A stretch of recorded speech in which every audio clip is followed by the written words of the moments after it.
Hi hello friends, welcome back to my new video. ಇವತ್ತಿನ ವಿಡಿಯೋದಲ್ಲಿ ನಾನು ನಿಮ್ಗೆ ಒಂದು ಸಿಂಪಲ್ ಆಗಿರೋ ರೆಸಿಪಿ ಹೇಳ್ತಾ ಇದ್ದೀನಿ. ಅದು ಯಾವುದು ಅಂದರೆ ಬದನೆಕಾಯಿ ಮತ್ತು ಆಲೂಗಡ್ಡೆ ಕರಿ ಮಾಡೋದು ಯಾವ ಥರ ಅಂತ. ನಿನ್ನೆ ವಿಡಿಯೋದಲ್ಲಿ ನಾನು ಪೀನಟ್ ಬಟರ್ ಮಾಡೋದು ಹೆಂಗಂತ ಹೇಳ್ಕೊಟ್ಟಿದ್ದೆ. ಇವತ್ತಿನ ವಿಡಿಯೋದಲ್ಲಿ ಬದನೆಕಾಯಿ ಮತ್ತು ಪೊಟ್ಯಾಟೊ ಕರಿ ಯಾವ ಥರ ಮಾಡೋದು ಅಂತ ಹೇಳ್ಕೊಡ್ತಾ ಇದ್ದೀನಿ. ತುಂಬ ಅದ್ಭುತವಾಗಿರುತ್ತೆ, ತುಂಬ ಟೇಸ್ಟಿಯಾಗಿರುತ್ತೆ, ಸೂಪರ್ ಆಗಿರುತ್ತೆ. ನೀವು ಇದನ್ನು ರೊಟ್ಟಿ, ಇಲ್ಲಾಂದರೆ ಚಪಾತಿ, ಇಲ್ಲಾಂದರೆ ದೋಸೆ, ರೈಸ್ ಜೋಡಿನೂ ತಿನ್ಬೋದು. ತುಂಬಾ ಅದ್ಭುತವಾಗಿರುತ್ತೆ, ತುಂಬಾ ಟೇಸ್ಟಿಯಾಗಿರುತ್ತೆ. ಅದನ್ನ ಯಾವ ತರ ಮಾಡೋದು ಅಂತ ಹೇಳ್ಕೊಡ್ತಾ ಇದ್ದೀನಿ. ನಾನು ಇದನ್ನ ರೊಟ್ಟಿ ಮತ್ತೆ ರೈಸ್ಗೋಸ್ಕರ ಮಾಡ್ತಾ ಇದ್ದೀನಿ. ನೋಡೋಣ ಬನ್ನಿ, ಸ್ಟೆಪ್ ಬೈ ಸ್ಟೆಪ್ ಯಾವ ತರ ಮಾಡೋದಂತ ನಿಮ್ಗೆ ಹೇಳ್ಕೊಡ್ತೀನಿ. ಮೊದಲನೇದಾಗಿ ನಾನು ಮಸಾಲೆಗೋಸ್ಕರ ಶೇಂಗಾ ಬೀಜವನ್ನು ಹುರ್ಕೊಳ್ತಾ ಇದ್ದೀನಿ. ಶೇಂಗಾ ಬೀಜ ಪೌಡರ್ ಮಾಡಾಕೋದ್ರಿಂದ ಬದನೆಕಾಯಿ ಕರಿ ಚೆನ್ನಾಗಿ ತುಂಬ ಟೇಸ್ಟಿಯಾಗಿ ಬರುತ್ತೆ. ಇದೆಲ್ಲ ರೋಸ್ಟ್ ಆಗಿ ಹೋದ್ಮೇಲೆ ಈ ಥರ ಸಪ್ರೇಟಾಗಿ ಪಾತ್ರೆಗೆ ಎತ್ತಿಟ್ಕೋಬೇಕು. ತದನಂತರ ಒಂದು ಮಿಕ್ಸಿ ಜಾರಲ್ಲಿ ಸ್ವಲ್ಪ ಶೇಂಗಾ, ಆಮೇಲೆ ಸ್ವಲ್ಪ ಬೆಳ್ಳುಳ್ಳಿ, ಮತ್ತು ಸ್ವಲ್ಪ ಕೊಬ್ಬರಿ ತುರಿ, ನಿಮ್ಗೆ ಎಷ್ಟು ಬೇಕೋ ಅಷ್ಟು ರುಚಿಗೆ ತಕ್ಕಷ್ಟು ಕೊಬ್ಬರಿ ಪೌಡ್ರ್ ಹಾಕೋಬೇಕು, ಯಾಕಂದರೆ ತುಂಬ ಮಂದ ಬರುತ್ತೆ. ಈ ಗ್ರೈಂಡ್ ಮಾಡೋಕ್ಕಿಂತ ಮುಂಚೆ ಮತ್ತೆ ಸ್ವಲ್ಪ ಕೊತ್ತಂಬರಿ ಹಾಕೋಬೇಕು. ಹಾಕೊಂಡ್ಮೇಲೆ ಇದನ್ನೆಲ್ಲ ಚೆನ್ನಾಗಿ ಗ್ರೈಂಡ್ ಮಾಡಬೇಕು, ಅಂದರೆ ಸ್ಮೂತಾಗಿ ಬರೋ ಥರ ಎಲ್ಲ ಗ್ರೈಂಡ್ ಮಾಡಬೇಕು. ಈ ಥರ ಮಾಡೋದ್ರಿಂದ ಬದನೆಕಾಯಿ ಕರ್ರಿ ಏನಿದೆಯಲ್ಲ ಅದು ತುಂಬ ಸೂಪರಾಗಿ ಟೇಸ್ಟಿಯಾಗಿ ಮತ್ತು ತುಂಬ ಗಟ್ಟಿಯಾಗಿ ಮಂದಾಗಿ ಬರುತ್ತೆ. ಈ ಥರ ಮಾಡ್ಕೊಂಡು ತಿನ್ನೋದ್ರಿಂದ ನಿಮ್ಗೆ ತುಂಬ ಚೆನ್ನಾಗಿರುತ್ತೆ. ಅಂದರೆ ರೊಟ್ಟಿ ರೈಸಿಗೋಸ್ಕರ ಮಾಡ್ತಾ ಇದ್ರಲ್ಲ ಅದಕ್ಕೋಸ್ಕರ. ಫುಲ್ಲು ಗ್ರೈಂಡ್ ಆಗೋವರೆಗೂ ಬಿಡಬೇಕು.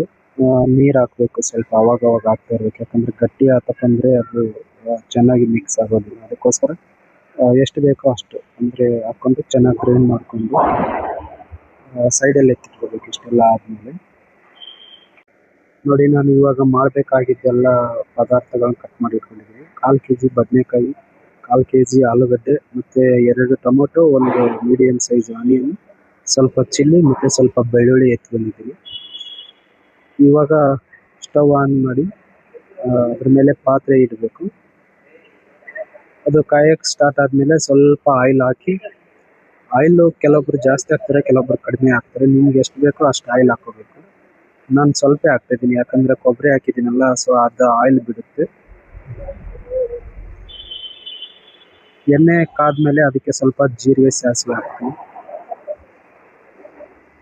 ಆಮೇಲೆ ಸ್ವಲ್ಪ ಮೆಣಸಿನ್ಕಾಯಿ ತೆಗೆದಿಟ್ಕೊಂಡಿದ್ದೆ, ಆ ಮೆಣಸಿನ್ಕಾಯಿ ಹಾಕ್ತೀನಿ.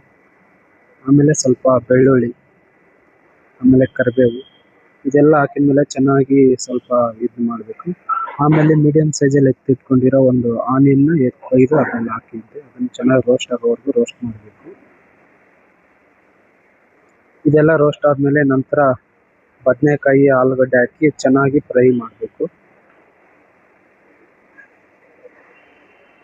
ಮೀಡಿಯಮ್ ಫ್ಲೇಮಲ್ಲಿ ಮಾಡೋದ್ರಿಂದ ಇದು ಜಾಸ್ತಿ ಸುಡೋದಿಲ್ಲ. ಆಮೇಲೆ ಮೀಡಿಯಮ್ ಸೈಜಲ್ಲಿ 2 ಟೊಮೊಟೊ ಹೆಚ್ಚಿಟ್ಕೊಂಡಿದ್ದೆ, ಅದು ಕೂಡ ಹಾಕಿ ಚೆನ್ನಾಗಿ ಗ್ರೈಂಡ್ ಮಾಡ್ತಾಯಿದ್ದೀನಿ.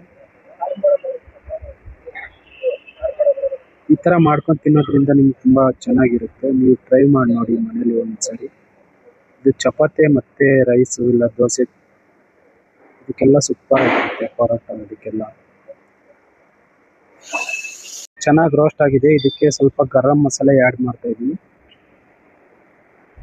ಮತ್ತು ಸ್ವಲ್ಪ ಟರ್ಮರಿಕ್ ಪೌಡ್ರ್ ಅಂದರೆ ಅರಿಶಿನ ಪೌಡ್ರ್ ಹಾಕ್ತಾಯಿದ್ದೀನಿ. ಇದು ಕಲರ್ಗೋಸ್ಕರ ಹಾಕ್ತಾಯಿದ್ದೀನಿ, ತುಂಬ ಒಳ್ಳೆಯದು ಎಲ್ಲಕ್ಕಿದೆ. ಮತ್ತು ಸ್ವಲ್ಪ ಕರೆಂಡ್ರ್ ಪೌಡ್ರ್ ಹಾಕ್ತಾಯಿದ್ದೀನಿ, ನನ್ನ ಹತ್ರ ಪೌಡ್ರ್ ಇದೆ, ಪೌಡ್ರ್ ಹಾಕ್ತಾಯಿದ್ದೀನಿ. ನಿಮ್ಗೆ ಎಷ್ಟು ಬೇಕೋ ಅಷ್ಟು ಹಾಕಬೇಕು, ಟೇಸ್ಟಿಗೆ ತಕ್ಕಂಗೆ. ಜಾಸ್ತಿ ಹಾಕಿದರೆ ಅದು ತುಂಬ ಕಹಿ ಆಗುತ್ತೆ. ಲೋ ಫ್ಲೇಮಲ್ಲಿ ಮಾಡೋದ್ರಿಂದ ನಿಮ್ಗೆ ಬೆನಿಫಿಟ್ಟು. ಹೈ ಫ್ಲೇಮಲ್ಲಿ ಇಟ್ಟರೆ ಈ ಥರ ಕೆಳಗಡೆ ಎಲ್ಲ ಸೀದೋಗ್ತಾ ಇರುತ್ತೆ.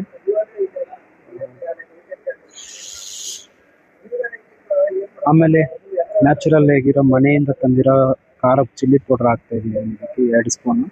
ನಿಮ್ಗೆ ಎಷ್ಟು ಟೇಸ್ಟಿಗೆ ಬೇಕೋ ಅಷ್ಟು ನೀವು ಹಾಕ್ಕೋಬೋದು. ನನ್ನ ಟೇಸ್ಟಿಗೆ ನಾನು ಹಾಕ್ಕೋತಾ ಇದ್ದೀನಿ. 2 ಸ್ಪೂನ್ ಹಾಕಿ ಕಲಿಸ್ತಾ ಇದ್ದೀನಿ ಚೆನ್ನಾಗಿ. ಆಮೇಲೆ ಸ್ವಲ್ಪ ಸಾಲ್ಟ್, ನಿಮ್ಗೆ ಟೇಸ್ಟಿಗೆ ಎಷ್ಟು ಬೇಕೋ ಅಷ್ಟು ಸಾಲ್ಟ್ ಹಾಕಬೇಕು. ನೋಡಿ, ನಾನು ಹೇಳ್ದಂಗೆ ಕೆಳಗಡೆ ಎಲ್ಲ ಸೀಗ್ತಾ ಇದೆ. ಸೊ ಲೋ ಫ್ಲೇಮಲ್ಲಿ ಮಾಡೋದ್ರಿಂದ ನಿಮ್ಗೆ ತುಂಬ ಹೆಲ್ಪ್ ಆಗುತ್ತೆ, ಮತ್ತು ಈ ಥರ ಸೀದೋಗಂಗಿಲ್ಲ. ಆಮೇಲೆ ನಾವು ಮುಂಚೆ ಗ್ರೈಂಡ್ ಮಾಡಿ ಇಟ್ಕೊಂಡಿದ್ವಲ್ಲ ಮಸಾಲೆ, ಅದನ್ನೆಲ್ಲ ಹಾಕಿ ಮಿಕ್ಸ್ ಮಾಡ್ತಾ ಇದ್ದೀನಿ ಚೆನ್ನಾಗಿ.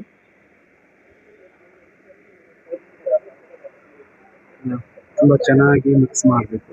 ಇದು ಹಾಕಿದ ತಕ್ಷಣ ನಿಮ್ಗೆ ಒಂದು ಫ್ಲೇವರ್ ಬರೋಕ್ಕೆ ಸ್ಟಾರ್ಟ್ ಆಗುತ್ತೆ, ತುಂಬ ಟೇಸ್ಟಿಯಾಗಿರುತ್ತೆ.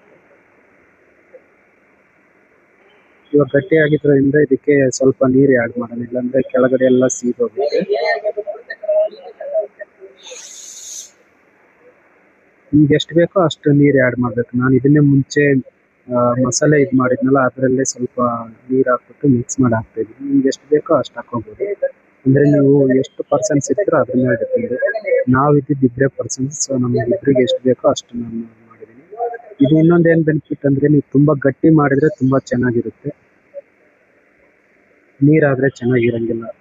ರೊಟ್ಟಿ ಆಯಿತು, ಚಪಾತಿ ಆಯಿತು, ಇದು ಚೆನ್ನಾಗಿ ಕುದಿಯಲು ಬಿಡಬೇಕು. ಒಂದು 5 ನಿಮಿಷ 2 ನಿಮಿಷ, ಯಾಕಂದರೆ ಮುಂಚೆನೇ ಫ್ರೈ ಮಾಡಿ ಇಟ್ಟಿರ್ತೀವಿ, ಅದೆಲ್ಲ ರೋಸ್ಟ್ ಆಗಿರುತ್ತೆ. ಸೊ ಬನ್ನಿ ಇವಾಗ ಫೈನಲ್ ಟಚ್ಚಲ್ಲಿದ್ದೀವಿ.